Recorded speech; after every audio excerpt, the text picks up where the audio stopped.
사랑과 은혜가 풍성하신 주님 감사합니다.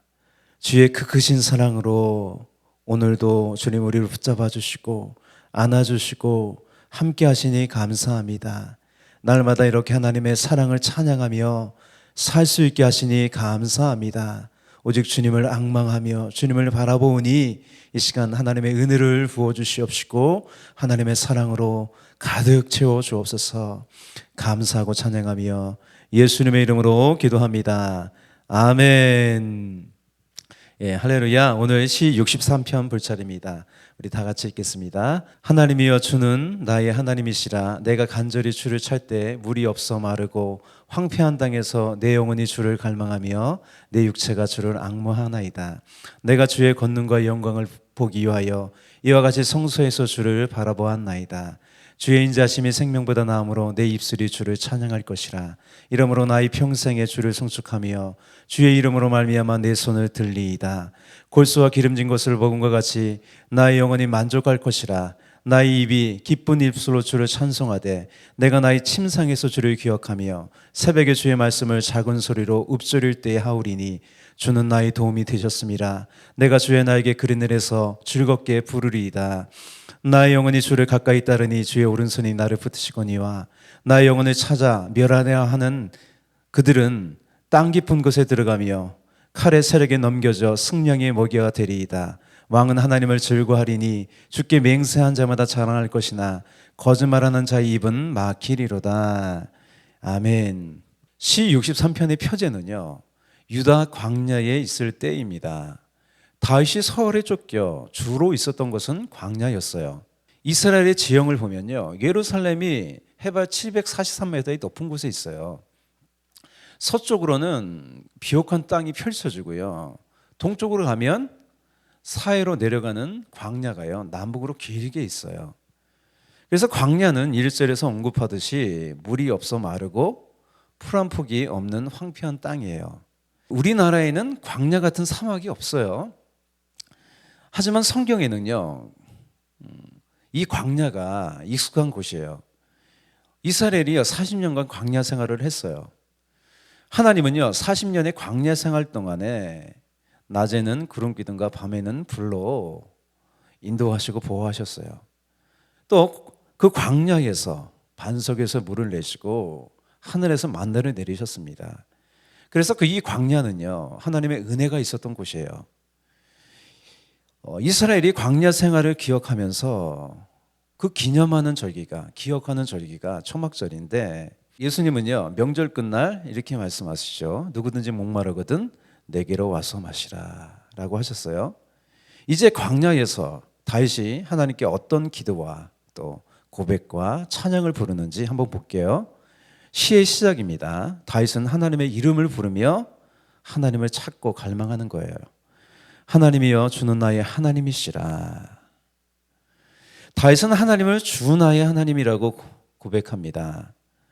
나의 하나님으로 고백하는 것은요, 이 다윗의 시편에 공통적으로 드러나는 특징적인 내용이에요.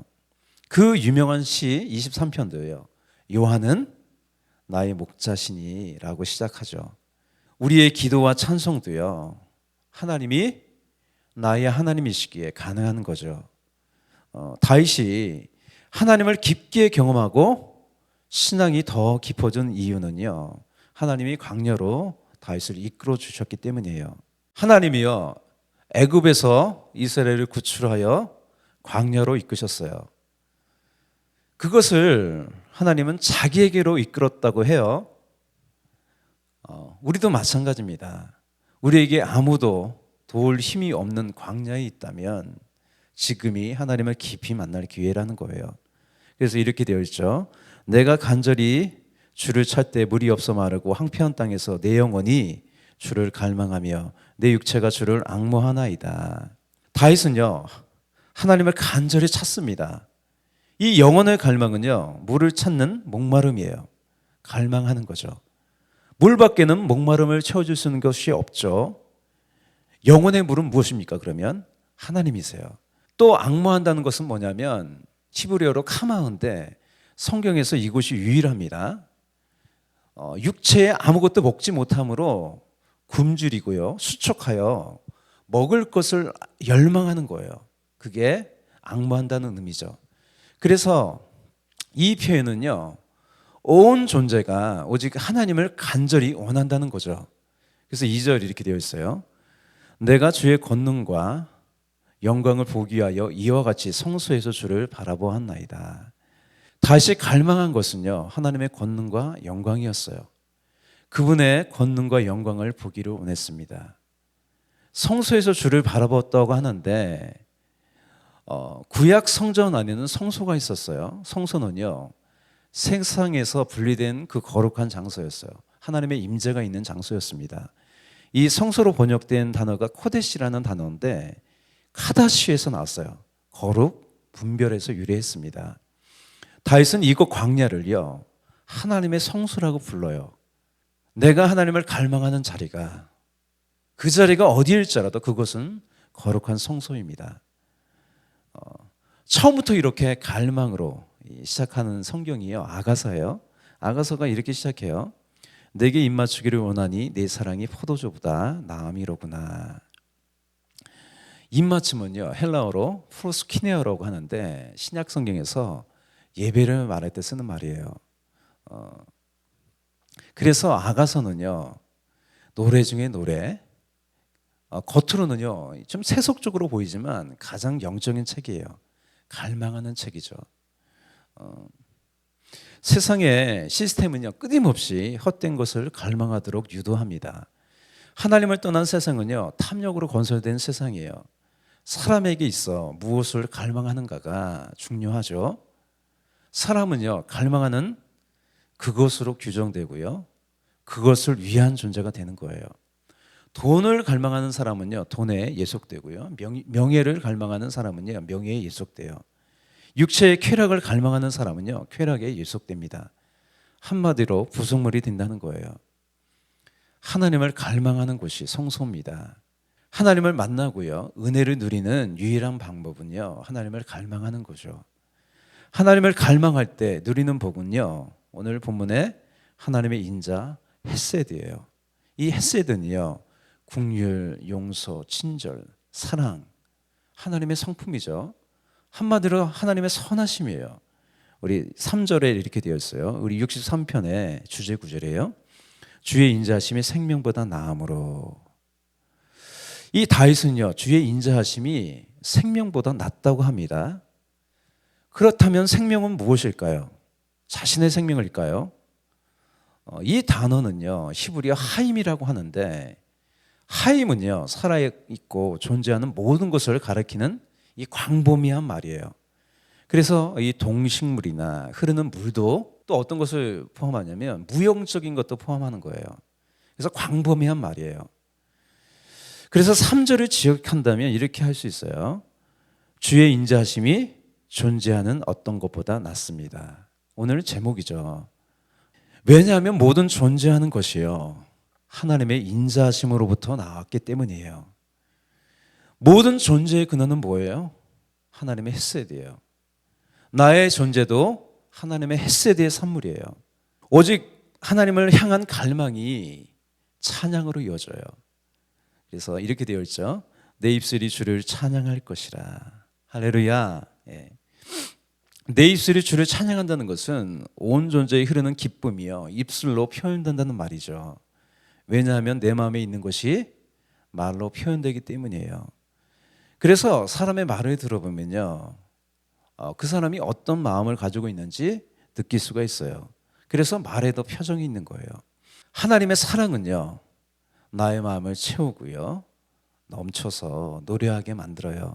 우리 4절 같이 볼게요. 이름으로 나의 평생의 주를 송축하며 주의 이름으로 말미암아 나의 손을 들리이다. 다윗은요, 평생의 주님을 찬양하겠다고 합니다. 그만큼 주님의 인자는 위대하고 또 언제나 새로워요. 주의 이름으로 말미암아 내 손을 든다는 것은 삶의 이 변화를 묘사하는 말이에요. 하나님의 영광을 위하여 살겠다는 다짐이죠. 하나님의 인자가 이 광야 같은 메마른 세상을요, 기쁨이 넘치는, 찬양이 넘치는 에덴, 그 그 기쁨의 동산으로 바꾼다는 거예요. 다윗은 세상의 좋은 것과 하나님께 속한 것을 비교할 수 없다고 말하는 거예요. 우리 5절에서 7절 한번 볼까요? 골수와 기름진 것을 먹음과 같이 가장 좋은 음식이죠. 나의 영혼이 만족할 것이라.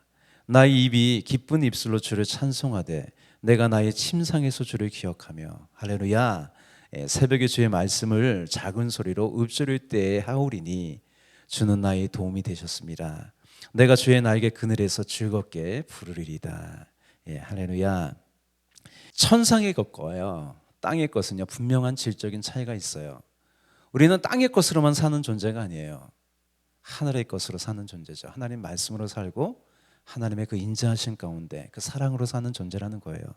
이 물을 먹는 자마다 다시 목마르려니와 내가 주는 물을 먹는 자는 영원히 목마르지 아니하리니. 또 주께서 내 마음에 두신 기쁨은 그들의 곡식과 새포도가 풍성할 때보다 더하니이다. 행복은 만족에서 나와요. 아무리 많은 것을 가졌더라도 만족하지 못하면 행복하지 않아요. 다윗의 고백과 같이 나의 만족은 오직 하나님께 있습니다.